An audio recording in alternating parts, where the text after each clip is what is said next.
Typical anime villains announce themselves with fire. We expect physical dominance, the godlike power that reshapes a map in seconds. Johan Liebert looks like the antithesis of that threat. He is soft-spoken, with an angelic composure that invites immediate trust from everyone he meets. Yet, during the massacre at the 511 Kinderheim orphanage, he sat calmly in a chair while 50 people tore each other apart. He didn't issue a single order or draw a weapon. This raises a difficult question. How does a man without any physical or supernatural advantages break the human spirit so effectively? His influence avoids open confrontation, preferring to work through the quiet gaps in a person's mind. It is a process that leaves no fingerprints. Johan uses active listening to map a target's psyche, locating a node of repressed guilt or insecurity.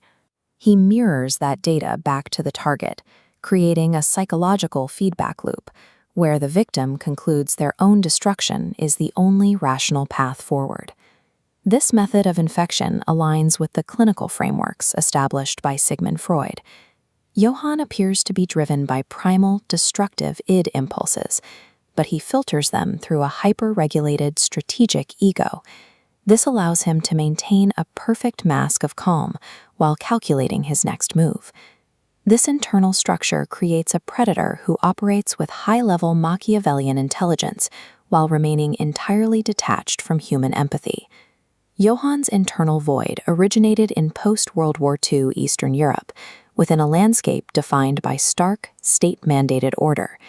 At the Kinderheim 511 orphanage, the state employed systemic psychological conditioning designed to dissolve a child's sense of self and humanity. The defining fracture occurred even earlier. As a young child, authorities cornered his mother and forced her to choose which of her identical twins to surrender for experimentation.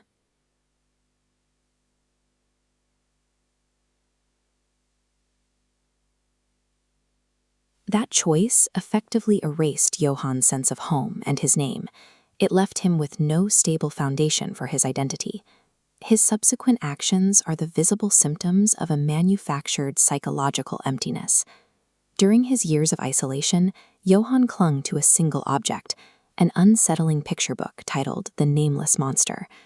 Lacking an identity of his own, he adopted the monster's narrative as his personal history. He began to view his own life as an extension of the story.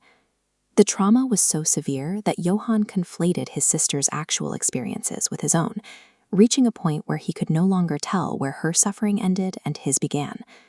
When he rediscovers that book in a university library years later, he collapses between the aisles.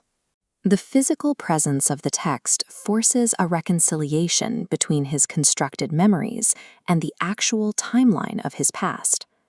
Johan represents the terminal result of childhood trauma, a boy attempting to validate his own non-existence through the methodical destruction of others. This trajectory leads to his final objective, the scenery of doomsday.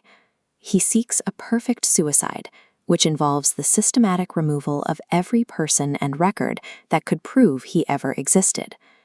Johan justifies this total annihilation through absolute nihilism, the belief that human life possesses no inherent purpose or value.